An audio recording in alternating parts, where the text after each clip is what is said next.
Jornal da Alterosa, edição regional. Oferecimento Sinteac, compromisso com o trabalhador. Unimed Juiz de Fora, o melhor e mais seguro plano de saúde da região. Olá, boa noite. Hoje é segunda-feira, dia 8 de setembro de 2025. O Jornal da Alterosa, edição regional, está no ar. O Jornal da Alterosa desta segunda-feira começa prestando solidariedade a todas as famílias dos envolvidos no trágico acidente registrado na última sexta-feira na BR-040 em Juiz de Fora. Um ônibus interestadual da aviação Cometa bateu violentamente na traseira de um ônibus coletivo urbano que faz a linha Toledos, uma comunidade na área rural da cidade. 4 pessoas morreram e 39 ficaram feridas e estão deixando aos poucos os hospitais para os quais foram levadas. No final de semana, as 4 mulheres que não resistiram aos ferimentos foram enterradas. Entre elas, uma criança de 2 anos e a mãe dela de 21, que estava grávida de 6 meses. Ela descobriu a gestação no dia anterior ao acidente. Passada a comoção inicial pelas vidas perdidas e os feridos, a população agora quer entender o que aconteceu, o que provocou esse acidente, já que um dos veículos estava parado. Eu conversei com o policial rodoviário Juni Pena, que explica como funciona a dinâmica de apuração de acidentes como esse. A Polícia Rodoviária Federal, a PRF, está empenhada em apurar as circunstâncias, as causas, tudo o que ocorreu naquele acidente. Mas é preciso que nós expliquemos a toda a população que para isso existe um trâmite, né? Em princípio, nós vamos elaborar um laudo pericial de sinistro de trânsito. Esse laudo está em confecção. Em paralelo a esse laudo, tem também um laudo da perícia técnica da Polícia Civil que também está sendo confeccionado, né? Esses dois documentos, após estarem encerrados, estarem prontos, finalmente, eles serão, então, elementos, por assim dizer, protagonistas para a instrução do inquérito policial, que sim, a partir daí serão apuradas as causas, as responsabilidades, eventual crimes cometidos, tudo aquilo que decorreu desse lamentável acidente ocorrido na última sexta. Na sexta-feira, os repórteres Elias Arruda e Ângelo Nemésio acompanharam de perto essa tragédia logo após a colisão entre os ônibus. Acompanhe esse trabalho difícil em meio à dor e desespero de quem estava envolvido e também de quem chegava em busca de informações.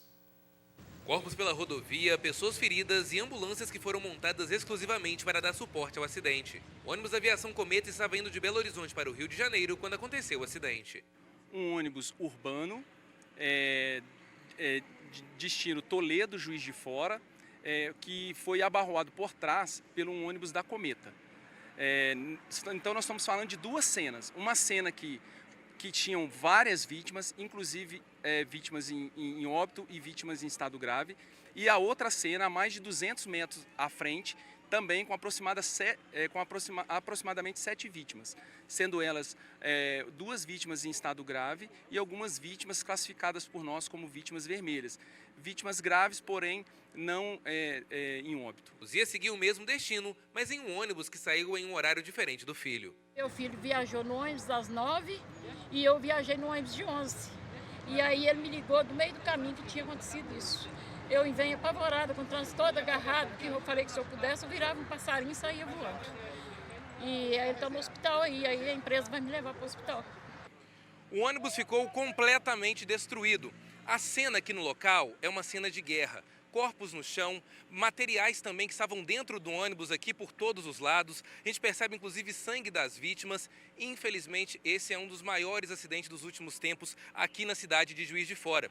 A gente percebe ainda que o Corpo de Bombeiros, SAMU, Polícia Militar atuam em conjunto para tentar socorrer aquelas pessoas que estão feridas tanto no ônibus de linha como também no ônibus que fazia o trajeto, um ônibus particular.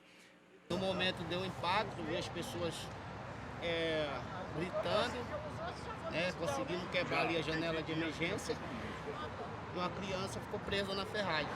E nós conseguimos tirar a criança da ferragem. Foi até aí que eu vi. Imagina o susto, né, meu amigo? O susto foi grande, né? porque bateu no outro ônibus que estava parado e aconteceu essa tragédia aí. A gente percebe que a parte de trás do ônibus ficou completamente destruída. Os bombeiros estão ali ainda avaliando quais foram os maiores problemas, o que pode ter acontecido aqui no local. A gente percebe que há uma grande movimentação ainda, isso 1h30 depois do acidente. Muitas vítimas sendo socorridas, a gente percebe o desespero nas pessoas, muito choro também dentro das ambulâncias, ainda há muitas vítimas e os bombeiros fizeram o quê? Eles estão socorrendo primeiro as pessoas que estão mais graves, para a partir dali começar a dar assistência àquelas pessoas que tiveram alguma lesão ou ferimentos menores. Toda a parte de segurança da cena, isolamento, contenção de produto químico, interrupção de cabos de bateria, toda essa parte mais gerencial aí da segurança foi realizada pelo Corpo de Bombeiro. A triagem foi feita por 3 médicos, 2 do SAMU e 1 da Via 040, que nos apoiou nessa triagem, né? E fizeram um trabalho excelente e conseguimos com muito êxito transportar o máximo de vítimas possível. Ainda na noite de sexta-feira, tivemos acesso a uma câmera de vigilância que flagrou o exato momento do impacto da batida entre os 2 ônibus. Repare que o veículo que fazia a linha Toledos estava parado quando a colisão aconteceu. O veículo saiu do centro de Juiz de Fora em direção à zona rural. Imagens mostram o momento em que o ônibus da aviação Cometa colide com o veículo que fazia a linha Toledos em Juiz de Fora. O impacto causou 4 mortes e deixou dezenas de feridos. Hospitais como a HPS, a Maternidade Terezinha de Jesus, a UPA Norte e a Santa Casa receberam as vítimas. A prefeitura chegou a emitir uma nota pedindo para que a população evitasse procurar essas unidades por conta da superlotação. Uma das preocupações dos bombeiros era com as vítimas que ainda poderiam aparecer devido à força da batida. São muitas vítimas para se triar, muitas vítimas ainda vão aparecer, que são vítimas que estavam dentro do ônibus, mas que num primeiro momento não sentem nada, mas num futuro próximo podem sentir dor de cabeça, contusões, né? E vão aparecendo ao hospital e nós vamos correr para catalogar e registrar o máximo de pessoas que a gente tem acesso. Muitas pessoas chegavam desesperadas em busca de informações dos familiares. Maria das Graças soube do acidente pela internet e foi para o local. Chegando aqui, já tem informações sobre como é que está a estado de saúde delas? Não sei como é que tá. Cheguei agora. A cada nova informação, choro e emoção tomavam conta da rodovia. Bombeiros, profissionais do SAMU, policiais militares e voluntários atuaram sem parar na linha de frente da tragédia. A gente percebe também que os bombeiros precisaram jogar serragem aqui na pista justamente por conta do óleo, né, que vazou do veículo. Aqui, inclusive, uma grande força de mobilização foi montada, incluindo profissionais de empresas privadas que vieram para auxiliar no trabalho do Corpo de Bombeiros no resgate às vítimas. Nós temos várias empresas participantes do PAN, que são empresas dessa região. Então elas foram acionadas em apoio, algumas enviaram ambulâncias, água, e assim a gente foi trabalhando e socorrendo as vítimas com a maior rapidez e agilidade possível, né, no local. A gente percebe que as pessoas não respeitam a sinalização. Infelizmente, os carros acabam também não auxiliando o trabalho da polícia que está aqui coordenando a área, porque param para assistir a cena do acidente. Uma tragédia e, infelizmente, as ambulâncias acabam tendo dificuldade em conseguir socorrer as vítimas. O clima é de luta em Juiz de Fora, principalmente na comunidade de Toledos. O padre Geraldo Dondice, responsável por uma igreja local, fez um vídeo emocionado ao falar sobre a morte de uma das cantoras da paróquia. As missas festivas que aconteceriam na comunidade foram suspensas. Irmãs e irmãos, estou aqui em Toledos. Estamos muito tristes, né? Consternados por essa situação, mas confiantes em Deus, né? Nossa Senhora do Desterro, que é a padroeira daqui. Iríamos começar hoje as celebrações, mas não vamos fazer, né? Respeitando o luto das famílias, né? De Valadares faleceu a Miriam, cantora da igreja. Então, estamos unidos em oração, desejando para as famílias a consolação de Deus, né? Para aqueles que perderam entes queridos. Para os que estão no hospital, estamos rezando para a plena recuperação, né? Que Deus abençoe lá os médicos e aqueles que estão cuidando deles. Entre as vítimas havia também uma criança. No ônibus da Cometa também estavam 2 freiras que aguardavam atendimento médico. Uma delas sofreu um ferimento na cabeça depois que uma mala caiu sobre ela com o impacto da batida. Um grave acidente de trânsito resultou na morte do sargento da Polícia Militar Juliano Costa Nogueira, de 38 anos, na noite do último sábado em Visconde do Rio Branco. O militar, lotado na 13ª Região da PM, conduzia uma motocicleta quando foi atingido por um carro modelo Fiat Siena, na altura da MGC 120. Segundo a Polícia Militar Rodoviária, o carro invadiu a contramão e colidiu de frente com a moto. O motorista, que não se feriu, apresentava sinais visíveis de embriaguez. Recusou o teste do bafômetro e admitiu ter ingerido bebidas alcoólicas antes de dirigir. Ele foi levado ao hospital, onde o exame médico também constatou sinais de embriaguez. O condutor da caminhonete foi preso em flagrante por homicídio culposo qualificado na direção de veículo automotor e por dirigir sob efeito de álcool.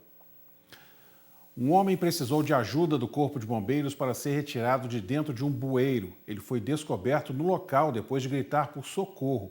O resgate foi numa rua no bairro Santa Efigênia, região centro-sul da capital mineira. Nas imagens feitas por populares, o movimento na rua. Várias pessoas ao redor de um bueiro tentando ajudar um rapaz que estava dentro da galeria de esgoto. Você tá doido? Ô primão, você... Nossa, fica sentado e essa água gelada, isso vai dar um trem dentro aí. Segundo testemunhas, por volta do início da tarde, eles começaram a escutar gritos vindo de dentro da galeria. Foi o momento que perceberam que tinha uma pessoa dentro. Alguns populares tentaram se reunir, retiraram a tampa de um bueiro, tentaram ajudar essa pessoa, mas ao perceberem que era muito fundo, tiveram que chamar o Corpo de Bombeiros. Segundo os militares, a galeria tem uma profundidade entre 5 e 7 metros. Nestas outras imagens, o momento em que o rapaz de 23 anos é retirado. O homem está com o braço imobilizado e ferimentos no pé e no rosto. O rapaz ainda tem uma tornozeleira eletrônica. Ele contou que foi jogado no bueiro na Avenida dos Andradas. Ele saiu de lá, parou aqui ontem, meia-noite, pelo que o pessoal falou, né? E aí ele estava gritando durante o horário do almoço ali, 1 hora, a pessoa escutou e paralisou realmente e veio chamar o Corpo de Bombeiros. Ele saiu bem debilitado.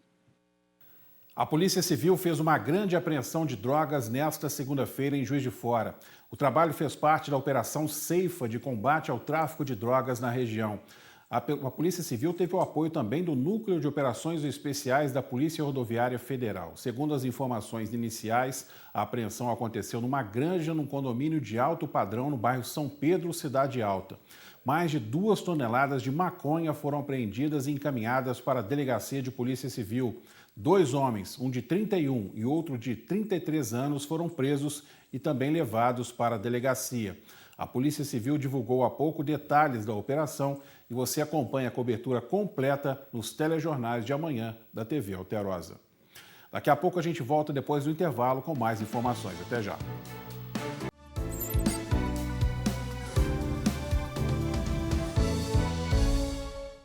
Bom, vamos falar de tempo agora. A previsão do tempo indica que a instabilidade volta a predominar sobre a zona da Mata e Campo das Vertentes nos próximos dias. Áreas de instabilidade formadas pelo calor e pela umidade devem provocar pancadas de chuva isoladas, especialmente à tarde e à noite. Na zona da Mata e Vertentes, os termômetros vão mostrar um aumento na temperatura. Mas, segundo os meteorologistas, o cenário deve mudar na chegada do fim de semana. A segunda-feira começa com muita nebulosidade em algumas regiões de Minas Gerais. Nós podemos observar que o tempo está nublado na zona da mata, nas regiões leste e nordeste do estado. Nas regiões do Triângulo Norte, Noroeste e Centro-Oeste, o sol vai predominar durante o dia. Olha, essa nebulosidade se deve a uma frente fria que está passando ao longo do litoral da região sudeste. Nesta segunda-feira, podemos ter chuva de fraca intensidade em alguns municípios da zona da mata e do leste do estado. Nas demais regiões de Minas, não há previsão de chuvas. Podemos ter chuva significativa, principalmente na zona da mata, a partir do dia 14. Essas chuvas também vão chegar no Triângulo Mineiro, na região oeste e centro-oeste do estado. Então, uma boa notícia aí, principalmente para os pecuaristas, para os cafeicultores, que podemos ter chuvas em boa parte do estado de Minas Gerais nos próximos dias. O Papa Leão XIV canonizou o primeiro santo millennium, como é chamada a geração que nasceu durante as décadas de 80 e 90. É o italiano Carlo Acutis, que morreu ainda adolescente e que ficou conhecido como o influenciador de Deus. O SBT Brasil foi até Milão, onde Carlo viveu. Pela fé católica e que buscou formas de unir as duas paixões. Carlo era uma criança comum, mas que teve a qualidade extraordinária de abrir o coração para Jesus e o colocar em primeiro lugar na vida, diz a mãe de Carlo Acutis, Antônia. Filho de italianos, se mudou para Milão com poucos meses de vida. A irmã Mônica é diretora da escola em que ele estudou e foi professora de religião dele. Ele era um menino de família rica, poderia ostentar, ser amigo só de quem fosse rico também, mas costumava andar com os que eram excluídos, que tinham pouco, ela me conta. Carlo estudou no Instituto das Marcelinas dos 6 aos 13 anos de idade. Depois foi para outra escola, mas deixou grandes amizades por aqui, tanto que após a sua morte, os amigos fizeram uma homenagem. Em um livro que comemora os 100 anos da escola, os colegas pediram para escrever uma mensagem a Carlo. O texto afirma que o novo santo foi uma pessoa especial que ninguém esquecerá. Bem em frente à escola fica a paróquia de Santa Maria Segreta, onde Carlo ia às missas todos os dias. Hoje, um altar da igreja é dedicado a ele.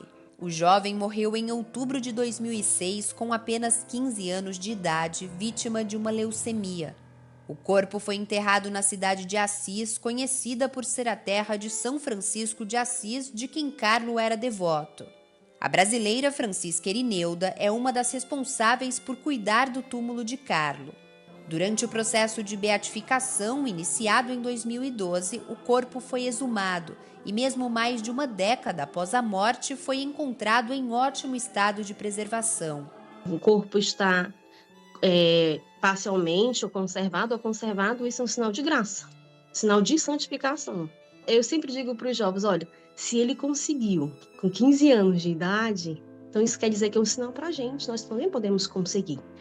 Carlo ficou conhecido como padroeiro da internet. Mesmo tão jovem, tinha um conhecimento avançado da ciência da computação e usava a internet para evangelizar. Ele também criou um site para catalogar milagres eucarísticos no mundo. Anos após a sua morte, teve 2 milagres reconhecidos pelo Vaticano. O primeiro deles no Brasil. Em Campo Grande, no Mato Grosso do Sul, um menino com graves problemas de saúde foi curado após tocar em um pedaço de roupa contendo o sangue de Carlo. O segundo milagre foi a recuperação de uma jovem da Costa Rica que sofreu um grave acidente de bicicleta. A mãe dela foi a Assis rezar na tumba de Carlo, pedindo pela cura da filha. A ciência, a medicina, ela reconhece que pelas suas vias não se chegaria a um resultado possível, né? Aquele resultado que se esperava. Então, a medicina não tendo nada a declarar, aí a igreja, então, reconhece como um milagre. E aí foi assim que aconteceu com Carlo, né? Figli dell'unico Padre che è nei cieli. Obrigado pela companhia nesse início de semana. A gente se encontra amanhã às 6:50 da noite. Excelente semana para você e até amanhã.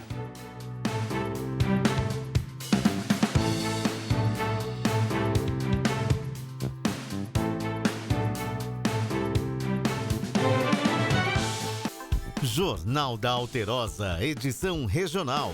Oferecimento Sinteac, compromisso com o trabalhador. Unimed Juiz de Fora, o melhor e mais seguro plano de saúde da região.